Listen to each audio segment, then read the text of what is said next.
Assalamu alaikum dear students. This is Dr. Zahid Nazir. Dear students, in previous lecture we have discussed the cytoplasmic organelles, especially double membranous organelles of the cell cytoplasm.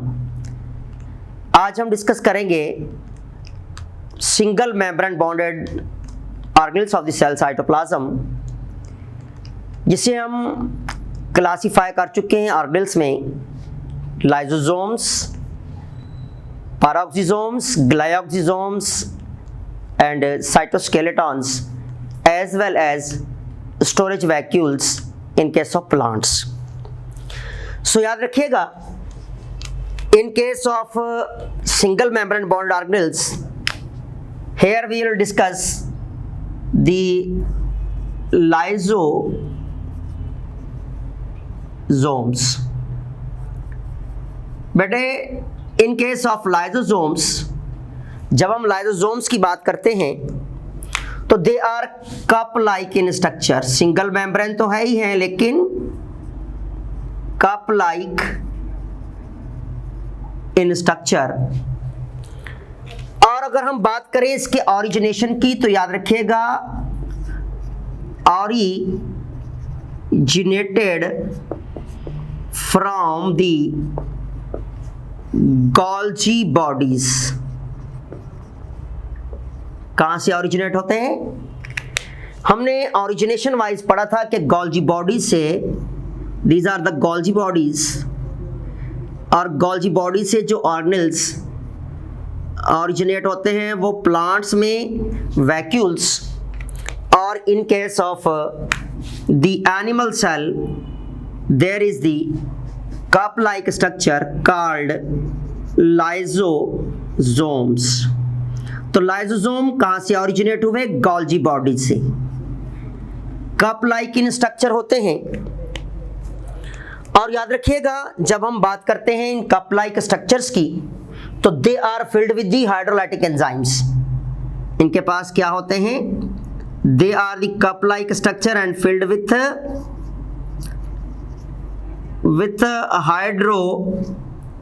Hydrolytic enzymes. तो बेटा ये जो hydrolytic enzymes हैं, इन्हीं hydrolytic enzymes के होने की वजह से हम इन्हें नाम देते हैं कि these organelles are concern with the cellular digestion. अब हमने देखा कि दे आर हैविंग एंजाइम्स. अगर हम फंक्शन वाइज बात करें in case of the lysosomes की, तो याद रखिएगा इनका जो मेजर फंक्शन है that is cellular digestion. Entry test के हवाले से मोस्ट इंपॉर्टेंट पॉइंट आपसे डिस्कस किया जाता है अक्सर औकात के क्वेश्चन में कि which one of the following type of organelles in the animal cell cytoplasm concerned with the cellular digestion. तो याद रखिएगा, ये जो कप लाइक स्ट्रक्चर्स होती हैं जिन्हें हम लाइसोसोम्स का नाम देते हैं, जिसमें हमने देखा एंजाइम्स मौजूद हैं. तो ये एंजाइम्स जितने भी कोई फॉरेन पार्टिकल्स आते हैं, जो भी मटेरियल्स आते हैं, उन्हें डाइजेस्ट करने का काम, उन्हें हाइड्रोलाइज करने का काम किसका होता है? लाइसोसोम्स का. अब इसके अंदर जो एंजाइम्स होते हैं जिन्हें हम हाइड्रोलाइटिक एंजाइम्स कहते हैं, उनमें प्रोटीएज, उनमें राइबो न्यूक्लियस, उनमें याद रखिएगा ग्लूकोसाइडेज एंजाइम्स. ये एंजाइम्स कंसर्न करते हैं, हेल्प करते हैं जितने भी पार्टिकल्स या मटेरियल्स जो कि सेल के अंदर मौजूद होते हैं, they are act as the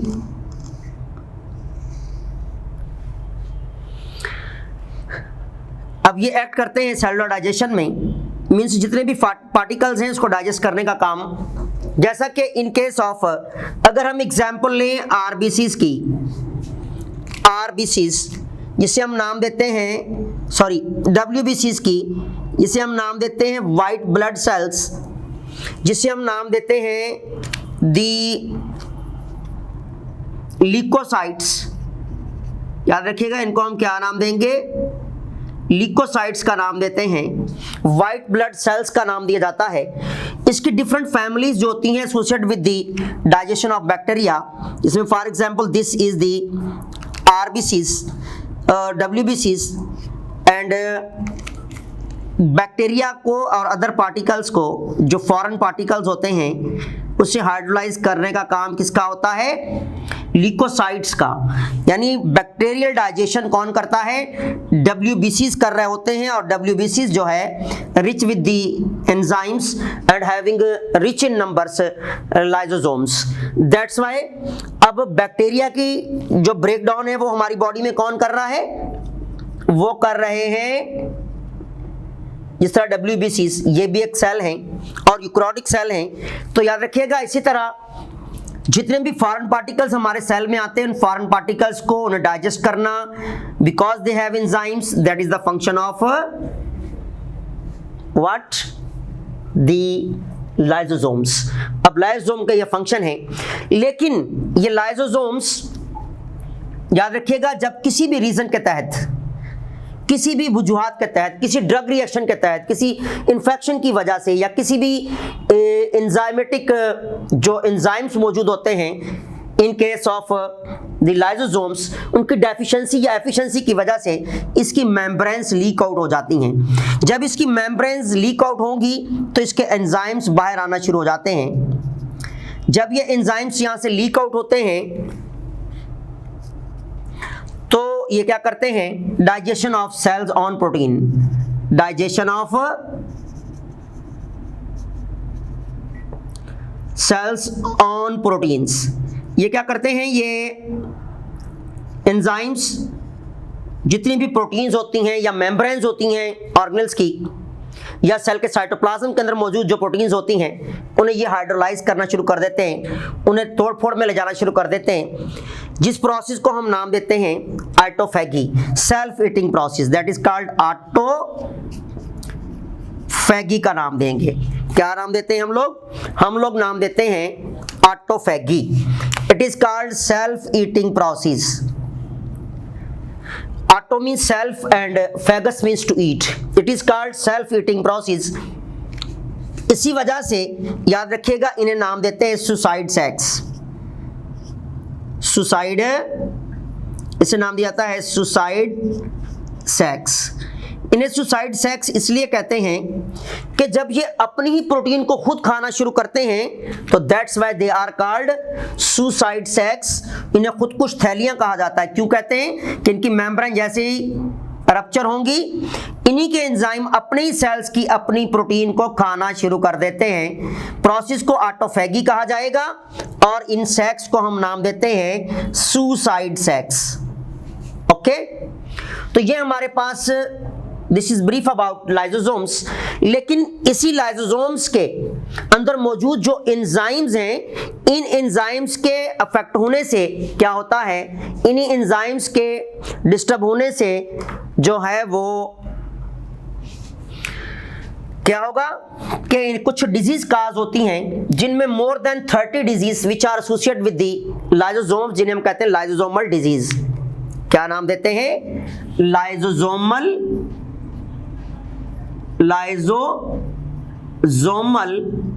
disease की जब हम बात करते हैं तो डिफरेंट साइंटिस्टों ने इस पे काम किया है। और याद रखिएगा, मोर देन 30 डिजीज, 30 डिजीज जो हैं they are associated with the lysosomal disorders. Specially जब इन केस ऑफ लाइसोसोम्स, याद रखिएगा, एंजाइम जिसे हम नाम देते हैं अल्फा ग्लूकोसाइडेज एंजाइम, ये एंजाइम जब डेफिशिएंट हो जाता है, जब इसकी कमी हो जाती है, डेफिशिएंसी हो जाती है, deficiency of what? The glucosidase enzyme, तो याद रखिएगा इसके अंदर जो लाइसोसोम के अंदर मौजूद होते हैं ग्लाइकोजिन पार्टिकल्स, जब ये क्या है? ग्लाइकोजिन पार्टिकल्स जब ये अनडाइजेस्टेड रह जाएंगे, कोई ग्लूकोसाइडेज एंजाइम मौजूद नहीं है, जिसकी वजह से सेल के ऑर्गेनल्स और इटसेल्फ सेल जो है वो स्वेल अप होना शुरू हो जाएगा, ऑर्गेनल्स इसके डैमेज होना शुरू हो जाते हैं, डिस्ट्रॉय होना शुरू हो जाते हैं स्लोली एंड ग्रेजुअली, और mainly due to the glucosidase enzymes. इस तरह हमने डिस्कस किया कि मोर देन 30 डिजीज हैं, जिनमें चंद एक आपकी बुक में दी गई हैं जिनका ताल्लुक enzyme deficiency of the lysosome के साथ एसोसिएटेड है। जिनमें हम फर्स्ट डिजीज की जगह हम बात करते हैं तो हम यहां देखते हैं दिस इज डिजीज, और देन उसके consequence are we can say that complication और सिम्टम्स। कॉन्सिक्वेंस, जब हम कंसिक्वेंस की बात करें और डिजीज की बात करें लाइसोसोमल की, तो हमारे पास याद रखिएगा दी नंबर 1, इसे हम नाम देते हैं टेसेच डिजीज। याद रखिएगा Tay Sachs disease that is also lysosomal disease. इसके कंसिक्वेंस कहते हैं मेंटल रिटार्डेशन,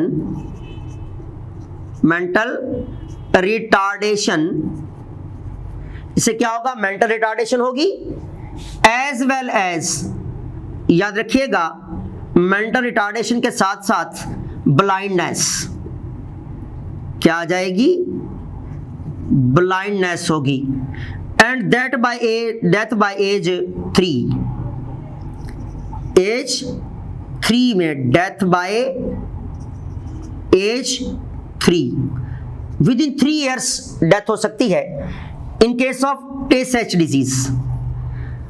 और जो नेक्स्ट वन डिजीज है that is the Gaucher disease. गोचर डिजीज जिसे कहते हैं हम। अब गोचर डिजीज में जो सिम्टम्स आते हैं that is the enlargement of liver as well as spleen and erosion of long bones. Long bones के लिवर और स्प्लीन जो है वो लार्ज हो जाएगा, लेकिन जो लॉन्ग बोन्स है इसके अंदर जख्म बनना शुरू हो जाते हैं, erosion of long bones, as well as इससे मेंटल रिटार्डेशन भी होती है। Then this is the second most disease.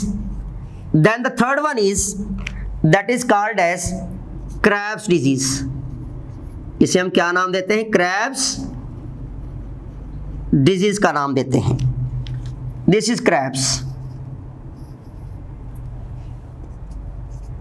The third one disease crabs disease. इसमें जो कंसिक्वेंस है that is loss of myelin sheath, myelin sheath loss हो जाएगी, जिसकी वजह से मेंटल रिटार्डेशन भी आती हैं, मेंटल रिटार्डेशन, ठीक है। और death by age 2, death by age 2, it means within 2 years क्या हो जाती है, डेथ हो सकती है पर्सन की which is suffering from the lysosomal disease that is Krabbe's disease. तो Tay Sachs, Krabbe's as well as goitre. हमने देखा mental retardation, blindness, age of 3 में डेथ हो जाएगी, Tay Sachs disease. enlargement of liver, spleen and erosion of long bones as well as mental retardation that is by the Goicher. And Krebs disease, loss of myelin sheath and mental retardation is also associated with the Krebs disease and death by age of 2. Okay, ये वो disease हैं जो कि lysosomal disturbance की वजह से आती हैं, जो लाइसोसोमल एंजाइम्स की डिस्टरबेंस की वजह से आती हैं, specially deficiency of the enzyme की वजह से आएंगी।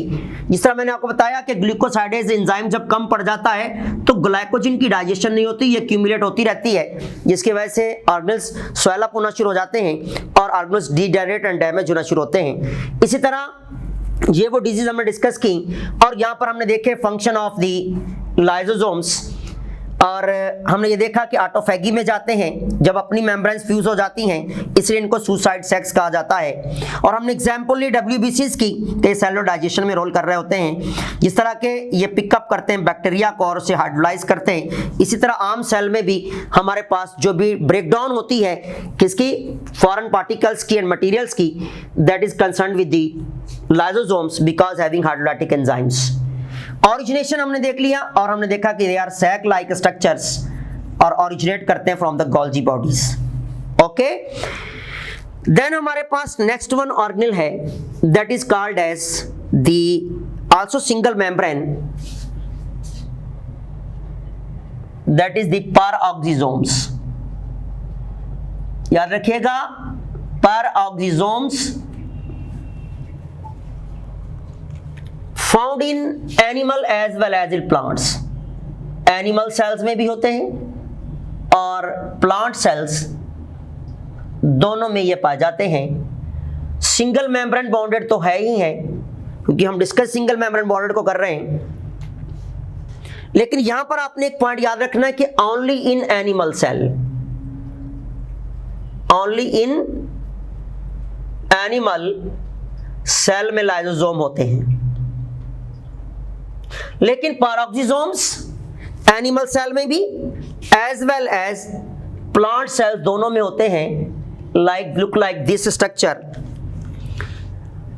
And they are also having enzymes. ये फिल्ड होते हैं एंजाइम से, जिन्हें हम कहते हैं हाइड्रोलाइटिक एंजाइम्स। क्या नाम देंगे बेटा? हम नाम देते हैं हाइड्रोलाइटिक एंजाइम्स। ये वो हाइड्रोलाइटिक एंजाइम्स हैं जिनका काम during metabolism, these enzymes concern with the metabolism, ये ट्रांसफर करते हैं, transfer hydrogen to oxygen and forming H2O2 hydrogen peroxide, जिसे हम टॉक्सिक जो है वो कंपाउंड कहते हैं और मटेरियल कहते हैं। अगर ये सेल में रहेगा तो सेल की होम्योस्टेसिस को डिस्टर्ब कर देगा।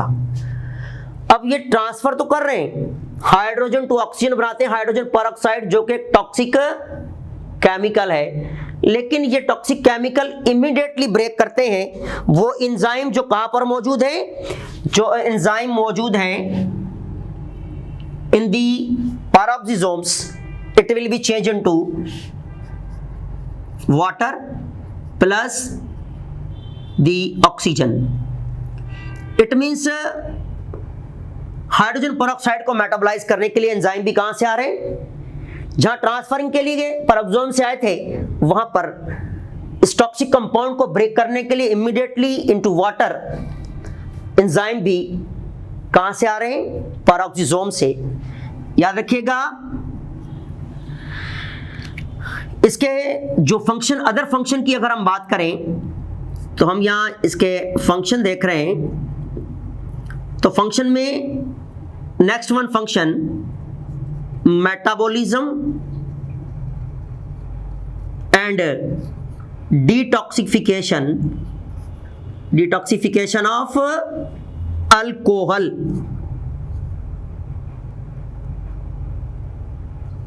अल्कोहल की डिटॉक्सिफिकेशन और मेटाबॉलिज्म में भी पैराऑक्सीजोम रोल करते हैं, और पैराऑक्सीजोम के अंदर मौजूद जो हाइड्रोलाइटिक एंजाइम है ये अल्कोहल को मेटाबोलाइज करेंगे, एज वेल एज इसकी by removing the functional groups and by metabolising detoxicity, जो है जो टॉक्सिसिटी उसे कम करके डिटॉक्सिफाई करेंगे। इट मीन्स इसकी जो हार्मनेस है उसको खत्म करते हैं।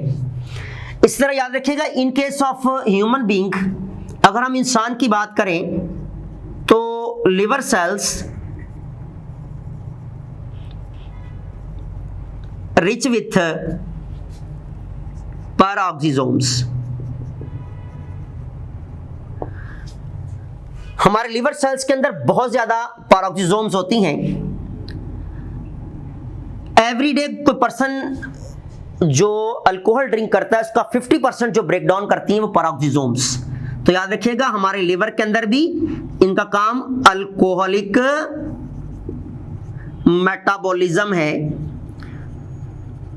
तो याद रखिएगा ये क्या काम करते हैं, metabolism of alcohol.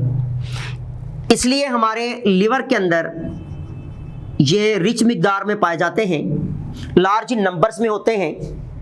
As well as plants में भी मेटाबॉलिज्म ऑफ अल्कोहल में इनका रोल है, लेकिन ह्यूमन बॉडी के अंदर लिवर्स में या अदर मैमल में, स्पेशली ह्यूमन बीइंग में लिवर के अंदर रिच फॉर्म में, क्योंकि लिवर हमारा metabolic centre of the body है। ये हमारी बॉडी के जितने भी मेटाबॉलिज्म्स होते हैं वो हमारे लिवर सेल में होते हैं।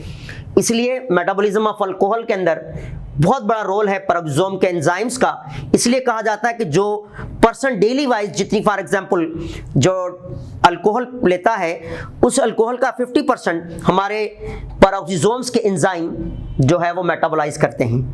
अब हमने देखा कि एनिमल प्लांट सेल दोनों में है, सिंगल मेम्ब्रेनियस है, हाइड्रोलाइटिक एंजाइम इनके पास मौजूद है, ट्रांसफरिंग होती है हाइड्रोजन टू ऑक्सीजन, बनाते हैं हाइड्रोजन परऑक्साइड और इमीडिएटली इसी के एंजाइम्स इस टॉक्सिक कंपाउंड को वाटर में ब्रेक डाउन करते हैं। As well as drugs and alcoholic metabolism and detoxification के अंदर भी पैरोक्सिसोम का बहुत बड़ा रोल है। जो नेक्स्ट वन ऑर्गेनेल है in case of the eukaryotic cell, that is glyoxysomes. Glyoxysomes बेटा याद रखिएगा, glyoxysomes they are also the small size and single membranous, granulated type हैं, सिंगल मेम्ब्रेनियस होते हैं। इनके अंदर भी एंजाइम्स पाए जाते हैं। Single membranous only in the plant cell cytoplasm में and found in the storage cells, जिसमें स्पेशली सीड्स वगैरह में, फ्रूट्स वगैरह में, as well as in the roots ये पाए जाते हैं। क्योंकि यहाँ पर होते हैं स्टोरेज सेल जो मटेरियल को स्टोर करते हैं, स्पेशली फैट स्टोरिंग सेल्स में, जो कि कहाँ होते हैं, इनटू द सीड्स। और यहाँ पर ये जो एंजाइम्स हैं ये इनिशिएट करते हैं conversion of fatty acids to sugar. अब फैटी एसिड्स टू शुगर में जो कन्वर्जन होती है that is by the enzymes, and enzymes will be from the glioxysomes. Single membrane only in plant storage parts में, specially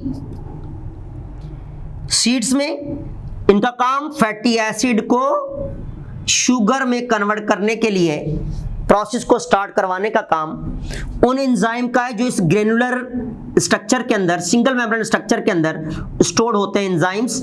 ये fatty acid को sugar में convert होने के लिए जो प्रोसेस स्टार्ट होता है, जो इनिशिएट होता है, that is due to these enzymes. Okay, then the next one organelle, that is cytoskeletons. Cytoskeletons याद रखिएगा, ये हमारे पास नेटवर्क ऑफ फाइब्रियस प्रोटीन्स, ये फाइब्रियस प्रोटीन्स का एक नेटवर्क है, 3 डायमेंशनल नेटवर्क है जो हमारे सेल के साइटोप्लाज्म में, फॉर एग्जांपल ये यूकैरियोटिक सेल में हम ह्यूमन सेल की एग्जांपल लेते हैं, तो ये एक फाइब्रियस नेटवर्क है जो कि कहाँ होता है, डिफरेंट फॉर्म्स में, डिफरेंट स्ट्रक्चर में in the cytoplasm of the eukaryotic cell this is a network of fibrous protein, 3 dimensional network जो कि डिफरेंट फंक्शन परफॉर्म कर रहा होता है। इसको हम इसकी टाइप वाइज डिस्कस करते जाएंगे। सेल डिवीजन में हेल्प करेगा, साइक्लोसिस में मूवमेंट, स्ट्रीमिंग मूवमेंट में रोल कर रहा होता है, एज वेल एज जो है अटैचमेंट में मसल्स में रोल कर रहा होता है, और डिफरेंट टाइप्स में ये नेटवर्क रोल कर रहा होता है जिसको हम साइटोस्केलेटन कहते हैं। और इसकी 3 टाइप्स होती हैं। इसकी टाइप्स कितनी होंगी बेटा? 3 टाइप्स। कौन कौन सी? एक होते हैं माइक्रोफिलामेंट्स,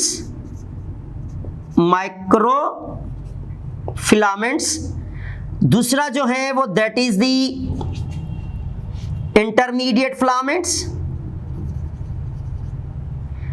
और तीसरा है माइक्रोट्यूब्यूल्स।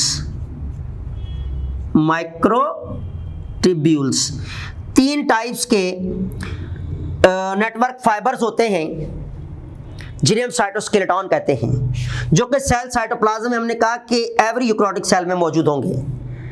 अब इन तीनों फाइबर्स को हम डिस्कस करते हैं। तो हमारे पास सबसे पहले microfilaments, number first microfilament.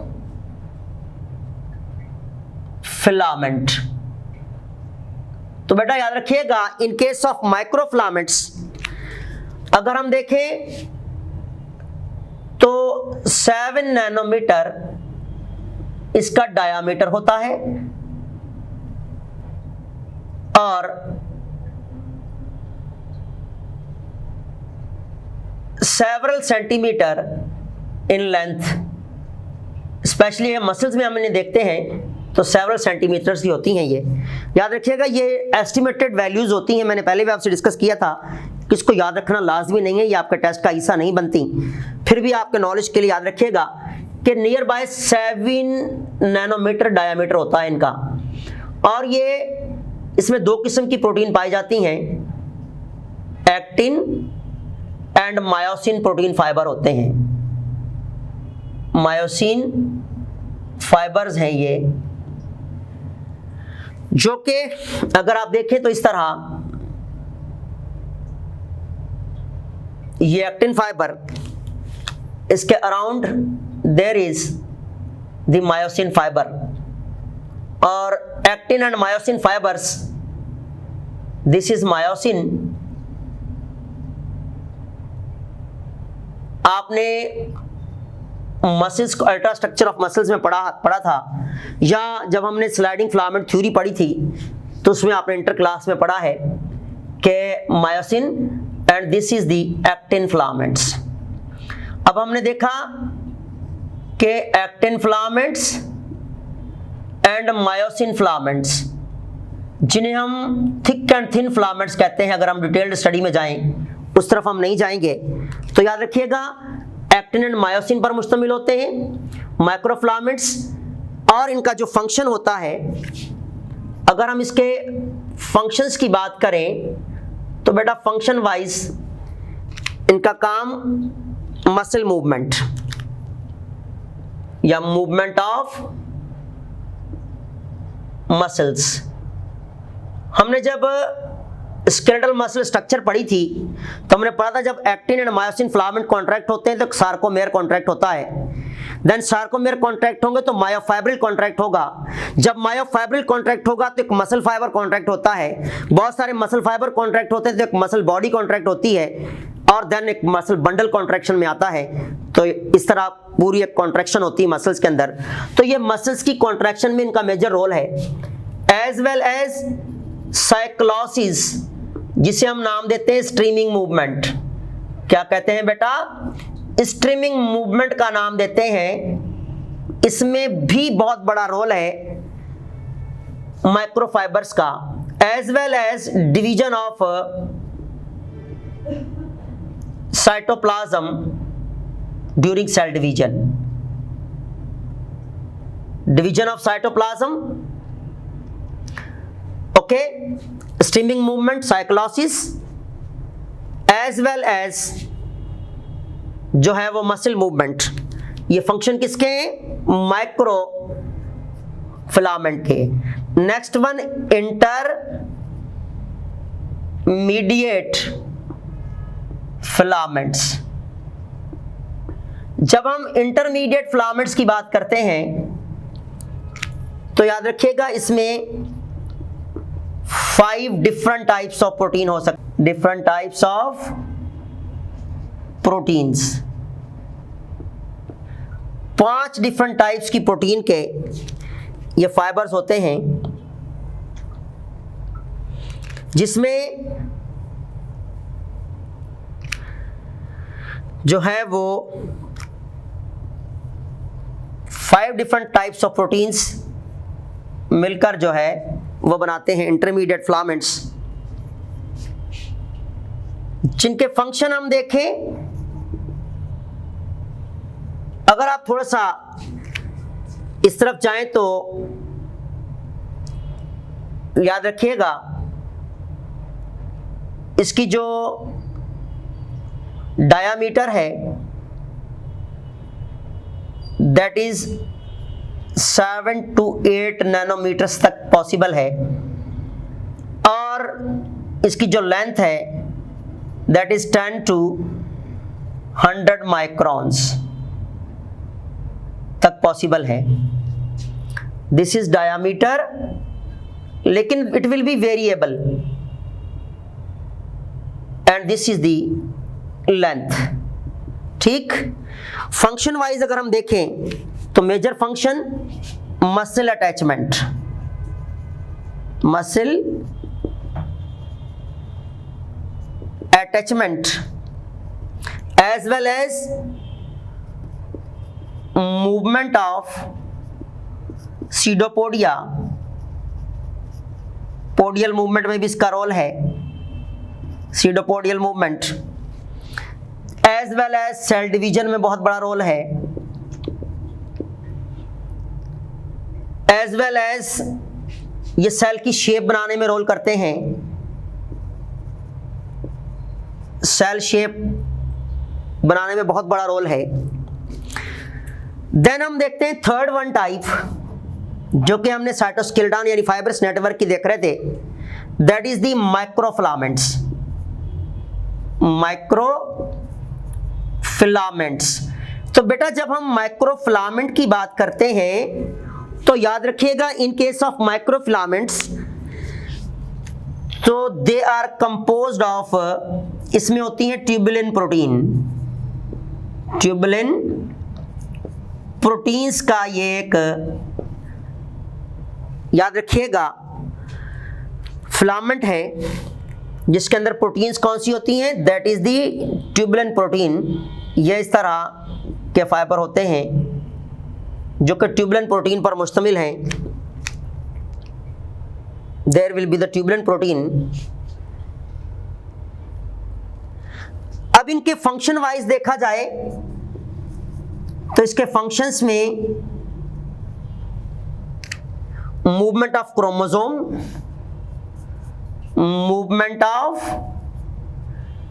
Chromosomes during cell division, याद रखिएगा ये स्पिंडल फाइबर फॉर्मेशन में बड़ा रोल कर रहे होते हैं, और स्पिंडल फाइबर का बहुत बड़ा रोल होता है मूवमेंट ऑफ क्रोमोसोम में, as well as movement of cilia in case of paramecium, cilia की movement, as well as flagella in case of euglena, flagella की movement, and we can say that cell division, cell division में बहुत बड़ा role, specially the cytoplasm division में भी in case of plants, cytoplasmic division, और movement of chromosome, movement of cilia and flagella. अब आप देखें इनमें जो फंक्शंस हैं ये फंक्शन वाइज हमने डिवाइड किया और नेचर वाइज डिवाइड किया, microfilaments, intermediate filaments and the macrotubules. Sorry यहाँ पर हमने इसको मिस्टेक लिखा है, दैट इज द माइक्रोट्यूब्यूल्स, क्योंकि माइक्रोट्यूब्यूल्स जो हैं they are composed of tubulin protein. हमने लिखते वक्त हेडिंग में थोड़ा सा मिस्टेक की, इसको आप करेक्ट कीजिएगा। That is a tubulin protein. ये हमारे पास फंक्शन थे नेटवर्क्स, फाइब्रस नेटवर्क के, जिसको साइटोस्केलेटन का नाम देते हैं। तो ये हमारे पास साइटोप्लाज्मिक ऑर्गेनेल्स थे, जिसमें हमने देखा lysosomes, then lysosomal disease, then peroxisomes, glyoxysomes along with their functions, and then the cytoskeleton, fibrous network, their types along their function as well as along with their structure. Okay, now we will discuss about few MCQs regarding this single membrane bond organelles. The suicide, sex and autophagy refers to which of them in animal cell? So your option A is the Golgi bodies, B cytoskeleton, C the peroxisomes, D lysosomes. This is, then the next one is the loss of myelin sheath is associated with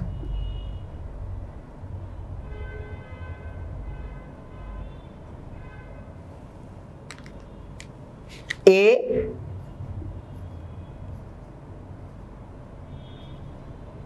Gaucher disease,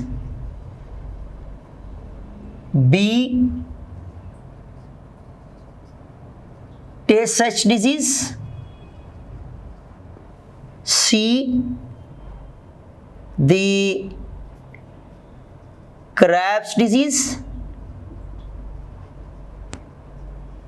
the D none of these. So we have discussed in the lysosomal disease, the answer should be C. और first का जो answer था that is peroxisomes, glyoxysomes, option A Golgi bodies, cytoskeleton, then peroxisomes, lysosomes. So this is associated with the lysosome. Answer should be C. Here the answer should be, इधर answer हमारा है D और यहाँ पर answer है सी। तो बेटा याद रखिएगा, यहाँ पर हम एक मेम्ब्रेन बाउंडेड प्लांट्स की साइड पर एक ऑर्गेनेल्स को अगर हम देखें तो उसको थोड़ा सा हम डिस्कस कर लेते हैं, जो कि अल्टरनेटिव टू लाइसोसोम है, दैट इज वैक्यूल। तो बेटा वैक्यूल्स दो किस्म के होते हैं, एक परमानेंट वैक्यूल, एक नॉन परमानेंट। लेकिन जो प्लांट में स्टोरेज वैक्यूल्स, जिन्हें हम नाम देते हैं स्टोरेज वैक्यूल्स, जिनका काम सेल सैप को स्टोर करना होता है प्लांट्स में, they are also originate from the Golgi bodies और डिक्टायोसोम्स। इनकी इनर मेम्ब्रेन को हम कहते हैं टोनोप्लास्ट।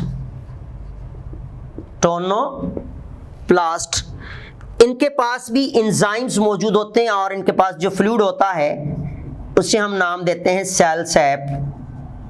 सेल सैप और जो एंजाइम्स होते हैं they are look like the enzymes of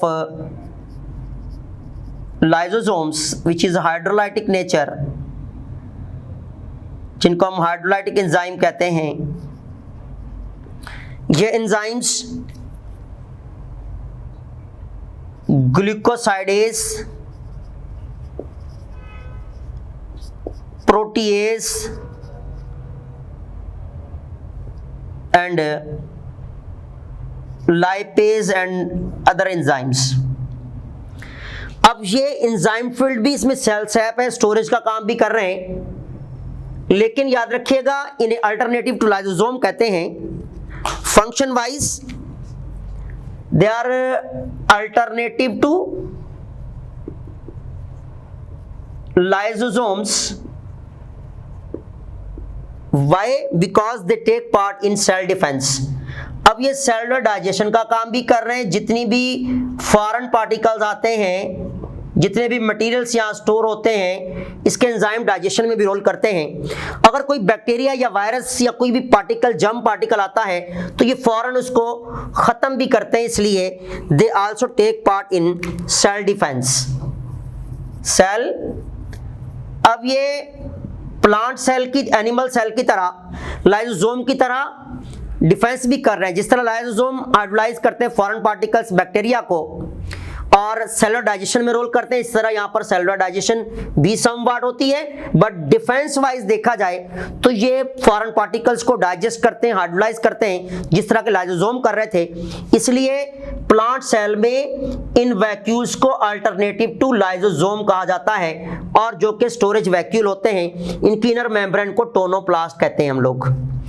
अब जब कभी इनकी टोनोप्लास्ट अपनी रप्चर हो जाती है तो इसके एंजाइम सेल के अंदर डिस्ट्रीब्यूट हो जाते हैं और सेल को ऑटोफैगी में ले जाएंगे, सेल्स की प्रोटीन को डाइजेस्ट करना शुरू कर देते हैं, सेल ऑटोलाइसिस में जाना शुरू कर देगा। इसलिए ये एज अ सुसाइडल सैक्स भी काम करते हैं in the plant cell like that lysosomes. इसलिए इन दोनों को कंपैरिजन अगर दिया जाए तो both are lysosomes as well as vacuoles are alternative to each other. Vacuoles in case of plants and lysosomes in case of animals. So this is about the vacuoles, and vacuoles also helps in digestion and cell defense in case of plants. Okay, तो याद रखिए ना, हमारे पास जब cell की cytoplasm में हम organs को डिस्ट्रीब्यूट कर रहे होते हैं मेम्ब्रेन बेसिस पर, या ऑर्गेन्स को डिस्ट्रीब्यूट करते हैं इन केस ऑफ प्लांट या एनिमल सेल में प्रेजेंस की बेस पर, तो कुछ ऐसे ऑर्गेन्स हैं जो ओनली प्लांट सेल में होते हैं, वो भी याद रखना लाजमी, आपके एंटी टेस्ट में आ सकते हैं। और जिस तरह के हमने पीछे पढ़ा, glycosome only in plant cell, lysosome only in animal cells, and storage vacuoles and permanent vacuoles in case of plant cells. तो ये आपको याद रहना लाजमी है, इसमें भी क्वेश्चन आ सकता है आपके एंटी टेस्ट में, आपके एमकैट में। ये अक्सर क्वेश्चन इसी तरह से ही अल्टरनेट घुमा के देते हैं। जहाँ कुछ क्वेश्चन डिफिकल्ट होते हैं, वहाँ इतने ईजी क्वेश्चन भी आप लोगों से पूछ लिए जाते हैं कि जो आपका वहां तक माइंड ही नहीं जाता, और आप उन चीजों को एक अननेसेसरी समझ के छोड़ देते हैं, लेकिन वो क्वेश्चन आपके एग्जाम में आ जाता है। आपने ऐसी चीजों पे जरूर गौर करना है। ये हमारे पास थे single membrane bounded organelles of the eukaryotic cell cytoplasm. इसमें लाइसोसोम्स, जिनमें lysosomal disease, peroxisomes, glycosomes, microfilaments, cytoskeleton में microfilaments, intermediate filaments, microtubules and vacuoles in case of plants as a permanent and storage vacuole, cell sap storing vacuoles. Okay, now in the next lecture inshallah we will discuss about the non-membranous organelles of the plant as well as animal, or we can say that the eukaryotic cell cytoplasm. Thanks.